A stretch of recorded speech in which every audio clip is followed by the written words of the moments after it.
Good morning. That's good. Oh, Arman, over here. That side. Obviously, it's been a while since your first fight with Islam, and we've been asking you about Islam ever since that fight. I felt like every time you won, we'd ask you, how far away are you from getting that rematch? But now that we're here, I guess how's fight camp been? How's the weight cut been? And just, I guess, what are the emotions now that you are only a few days away from actually getting a rematch? My training camp been good. Weight cut is going good as well. So I feel good, so excited, and finally I'm fighting for the title.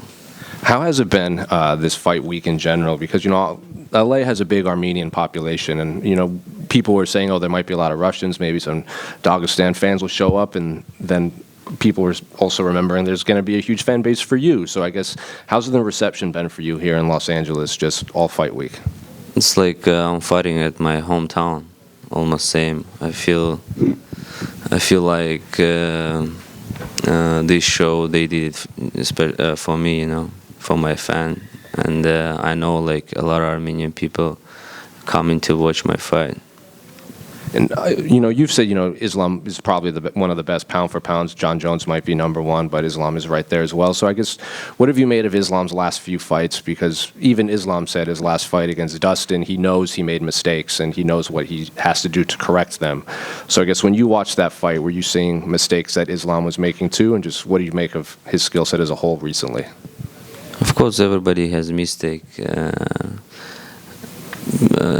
To watch fight is so easy, but to fight is so difficult. And when I watch my fights, I said, why I did like some stupid mistakes. And everybody has mistakes, and he had two in his last fights. And previous fight was with Volkanovski was no mistakes, just was a short fight. So and but. He finished in the fifth round, and he got the performance, and he looked good. So. And you said during your first fight, you took Islam down, and then you kept trying to wrestle him, and maybe you threw the game plan out the window and used all your energy a little quickly. Have you had to work on that, or have your coaches had to talk to you to be kind of refocus you and make you stick to the game plan and not just shoot in so much or kind of throw the game plan out? Yeah, this time I'm gonna listen my corners, and but sometimes I believe myself too much, and and like okay. Like when someone say don't do that, I want to do that. I don't know why. Like even like at home, like if someone like tell me to do something, I just don't want to do that. So I want to do opposite. But this time, to get the belt, I gotta listen my corners very well and do what I gotta do. So just I have a game plan, and I gotta like keep listening. So. Are they the ones that came up with this secret technique that you've been teasing everyone with? Yeah, everybody asking like, tell me your secret technique. Like, how can I tell you? Okay, high kick. I'm like saying everybody, and like it's I don't know. I shouldn't say that secret technique. It's like everybody asking the same question. What's the secret technique? It's like I don't know. Like no makes sense to ask that question. So. Yeah. And, it's a high kick, guys. You said you didn't really feel pressure in this fight because the pressure is on Islam. You're doing this for fun.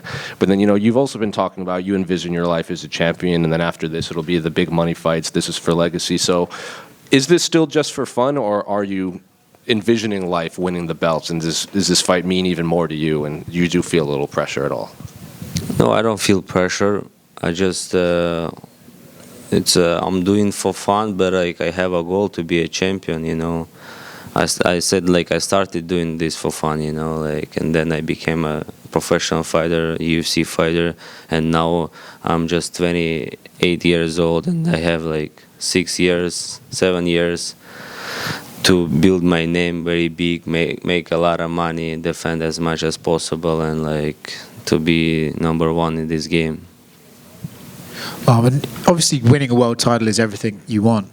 But to beat someone like Islam, who people are already saying is one of the best this division's ever seen, best in the sport, does that add something to it? Or is it really kind of irrelevant who you're fighting? It's just the title that matters? Yeah, it doesn't matter if it was Charles Oliveira or Gage or whatever. Just it's the same goal. It's a title right now. I'm focusing on just title. You know, it's my goal. Even if if we're gonna compare rematch with Islam Makhachev or title, I'll pick title because it's a history, you know, like different stories. So this super secret technique that you can't tell us about, is it something like we've seen in MMA before, or is it something like you've completely invented and you're going to like jump through the air, somersault, and like double foot him in the face, or is it something we might actually be able to recognize when you do it? No, that technique I've never seen in UFC. Okay. In highlights as well. Right. When we see you do it, will we go, that's what he was talking about? Yeah, for sure. That technique. Yeah. You're gonna say, oh wow, what is that? Like a up kick the last fight. So okay. you never seen when I'm like throwing up kick, you know. Cool. But like it's so rare, a rare kick as well. You know, it's like a couple fighters who did like a up kick, you know, in the UFC as well. If you throw it and it doesn't work, will you be like kind of disappointed, or are you gonna just be able to roll with it? You mean up kick? No, your super secret technique. It's gonna work if I throw it. Arman, over here to your right still. I know you said that if you beat Islam, you would be willing to give him a trilogy fight. There's only been one other trilogy in the history of the lightweight division with Frankie Edgar and Gray Maynard. Do you feel like when your guys' careers are over, are we going to look back at this rivalry and these fights between you and Islam and say it's the biggest rivalry in lightweight history? I can tell right now it's gonna be one of the best fight in lightweight division and one of the fight you like. Everybody is waiting for this fight. And the trilogy is gonna be the same, you know, and everybody gonna talk about this fight. Even our fight was like 5 years or almost 6 years ago, and like everybody talked about that fight as well. So because 6 years ago we showed so good fight, and everybody talks about the fight. Can you imagine what happened this Saturday if we have improved so much, and this time is gonna be same. Like people gonna talk about this fight next 10 years as well. Arman, right here, bro. Over here. He's older. He started first. Oh, hey, thank you. Are you sure? I don't want to jump in front of anyone, but if Arman says you're the boss. Thanks, Arman. I appreciate it a lot. When you two first fought, you were just 22 years old, and he was almost 28. Now you're right in your prime at 28, and he's almost 34. I know you've improved tremendously by watching you. Do you feel he's improved, he's stayed the same, or maybe he's a little bit worse than when you fought him and he was only 28? No, he improved a lot. He changed his game, and he started to do very well, like Muay Thai, clinch, you know, and he throw his left knee. He has good. So, and he does very smart game, you know. He doesn't waste his energy. He doesn't do a lot, but it's enough to win, you know, and. We both got improved, so absolutely. What do you think about he's in his prime right now because 33 years old, and he got a lot of experience. He did a lot of like title defense, and he's on his prime. But I think like I'm in my prime as well, and I'm ready to beat him. Absolutely. I'm sure you're not concerned about the odds, but are you surprised that you're like a 3-1 underdog? Many of us thought it should have been like an even bet, even money to see who would win between you and Islam. No, I was a little bit surprised, but I was happy for my fans. You know, they're gonna put a lot of money on me. Absolutely. And then the last one for me is, what do you feel is going to be the difference between this fight and the other one? Obviously you winning, but do you feel the fight will look similar to the first one, or is it going to be very different in your opinion? It's gonna be a little bit different because I improved my striking so much, my wrestling, and now I'm more smarter than I was, and so and I got a lot of like different techniques, you know, not just simple like 1-2 kick, you know. And now I have good combinations that I can throw, like, and yeah, it's gonna be a little bit different. We're gonna strike more than wrestle, I feel like. Excellent. Thank you very much. Thank you. Yeah, right here, brother. Age before Where's my T-shirt? age before beauty, right? If the fight goes your way Saturday night, is the celebration plan still to walk across Russia with the belt? Yeah, but walk is gonna be. I checked on the GPT chat. He said me I gotta walk 182 days, but I gotta defend that title. So we decided to drive. It's like 10, 15 days, but drives is better. I'm gonna drive. And then you always make these videos. You say, this is like my last meal before camp. Camp starts tomorrow, where you're sitting in front of like 30 plates of Dave's hot chicken or like In-N-Out burgers. Do you have a favorite fast food spot? Yeah, right now it's hot. The Dave's hot chicken. Dave's hot chicken, #1 right now. Arman right here. Arman, when you and I met and talked Monday, you told me you wanted to dominate Islam Makhachev. What does domination look like to you? Domination is like when you go there and just work 25 minutes non-stop and don't let him wrestle you and strike you. Just show your all skills. But on my mind, it's a finish, you know. And I don't want to show like even fight because he's a champ and the judges can give it to him. So that's why I gotta make a good. I gotta like show good performance and to show everybody I'm in different level. Can you just take us through your mindset of what it's like to think about one opponent, one fight over the last 5 years, and to finally get it? What is that like? Just the anticipation and build-up for you right now. It's like a dream fight, you know. Like especially when he became a champion, you said I was like number 10, you know, and he already was a champ. He became a champ and I was ranked number 10 or something like that. And I said, I'm like, I gotta win my fights and like get that title. And in 5 years I'm here, and so I have a chance to get that title this Saturday. And when they told me you're gonna fight for the title, I was super happy, so excited, but now I'm just focusing on the fight. I'm not thinking, oh, okay, I just got what I wanted, but the main goal right now is to be a champion, not just go there that I fought for the title and I got title fight. Intuit Dome in Los Angeles is going to be about 18,000 people. A lot of them are going to be your fans. You're going to have that home court advantage, like you said. When your music hits, what's going on through your head? What kind of adrenaline rush do you get? And how does that help you in the fight?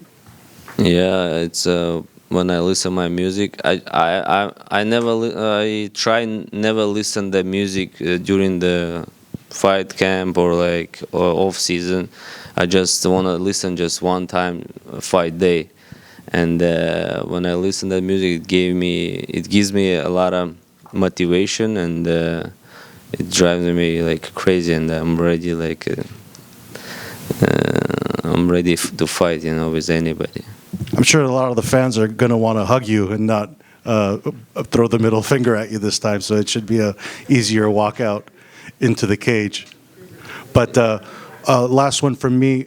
Your hometowns in Armenia, Georgia, Russia, you're talking to your family and friends. Can you just give us a description of what the global anticipation and atmosphere is going to be like for your hometowns? Yeah, everybody excited. They can't wait me to bring the belt home. Yeah, like I have a lot of places, a lot of places where I have home. I have home in Georgia. I have home in Russia. I have home in Armenia. So, but like everywhere like live people who supports me in different countries. So this belt gonna be for them, for everybody, not just for three of that country. Thank you, Arman. Arman right here. Arman, the internet has called you the Armenian Bruce Wayne. How do you feel about that name, the secret identity of the Batman? Who is that Bruce Wayne? Batman. Batman. Armenian Batman. Yes. What was the question? How do you feel about that name? They say it's because you're a fantastic fighter, but they also think Arman might be one of the richest fighters without fighting. Что Бэтмен вообще делает? Он же миллионер. Бэтмен Получается миллионер, но никто не знает, он в костюм переодевается, потом Бэтменом спит. Sorry, I don't watch movies, that's why I don't know who is Batman. And он что, помогает людям, да? Какой вопрос он говорит? Что я думаю об этом? Если тебя сравнивают с Бэтменом, потому что он миллионер, но ночью он переодевается в костюм и борется с преступностью, и тебя схоже, то есть ты мог бы не заниматься боями, потому что у тебя и так все хорошо. И что надо ответить? Тебе такое сравнение. Yeah, kind of similar, and but I gotta help more people like Batman does. So hopefully after this fight, I'm gonna have time and I can help people who needs me. Fans are very curious because you had that nicer car than Dana White in the video. Is your do you have a lot of money outside of MMA, Arman? I do not. My father maybe has. Okay, thank you. Finally, if you weren't a fighter, what do you think your job would be? Hanging out on my island, drinking. He really water. is the Armenian Bruce Wayne. I'll keep it to one final question from me, Armanjan. Ever since you started your UFC career about 6 years ago, you did gain a massive Armenian, following. But during the past 6 years, I know, Armenians around the world, Armenians in Armenia and Artsakh have gone through some war and tragedy. Tell me about what it means to, represent such a resilient type of people, a strong type of people, and also be able to fight in front of such a large population of Armenians. When I think about that, like I said, it's like gives me motivation, to work hard and never give up, and it drives me like, to get my goal, and I want to bring the goal for my people. And we always had the bad times, and I want to make them happy this Saturday. Thank you. Барев здесь, Арманджан. Гамар Джоба, привет. Или если верить твоей кофте, то бонжорно. Бонжорно. Недавно мы видели, как Изида Адесанья и Роберт Уитакер стали тренироваться вместе, помогать друг другу, хотя до этого дрались дважды. Ты представляешь себе ситуацию, при которой ты вместе с Исламом пройдешь лагерь, когда ваша история будет закрыта? Может быть, почему нет? Почему нет? Может все поменяться, и у нас нет никакой вражды между собой, это просто спортивный интерес. Также мы живем в одной стране, и я в этом ничего такого не вижу, только наоборот полезно. Но ты в свое время говорил, что именно Хабиб мотивировал тебя на то, чтобы заниматься ММА на серьезном уровне. Для тебя это будет какой-то дополнительной мотивацией? Есть ли у тебя цель поработать, пройти лагерь под руководством Хабиба? Да, конечно, я бы хотел пройти лагерь, получить какой-то опыт, посмотреть, как они тренируются. И больше всего это опыт, да, у которого есть Хабиба, просто отнять у него это, послушать его. И он больше, я думаю, мотиватор, да, такой первопроходец, который прошел через это все, и он парням, которые с ним, уже намного легче, потому что он это все проходил, он все знает, как нужно, что нужно. И да, хотелось бы, конечно. Спасибо, хорошего боя. Брат, последний вопрос, можно, пожалуйста? Да, давай. Все пытаются узнать, брат, какую ты секретную технику хочешь использовать в бою. Хотя бы ты можешь сказать, это что-то связанное со стойкой или с борьбой? Со стойкой. Со стойкой. И еще один последний вопрос. Дал ли тебе отец какие-то напутственные слова перед боем? Как-то тебя морально подготовил? Что-то тебе сказал такое важное? Не, он ничего не говорил. Он сказал, что волосы надо постричь обязательно. Бороду подстричь надо. И чтобы не мешалось. Я это займусь завтра или сегодня вечером. И сказал, чтобы я ходил уверенно, чтобы они не думали, что я их боюсь. Thank you. Thank you, guys.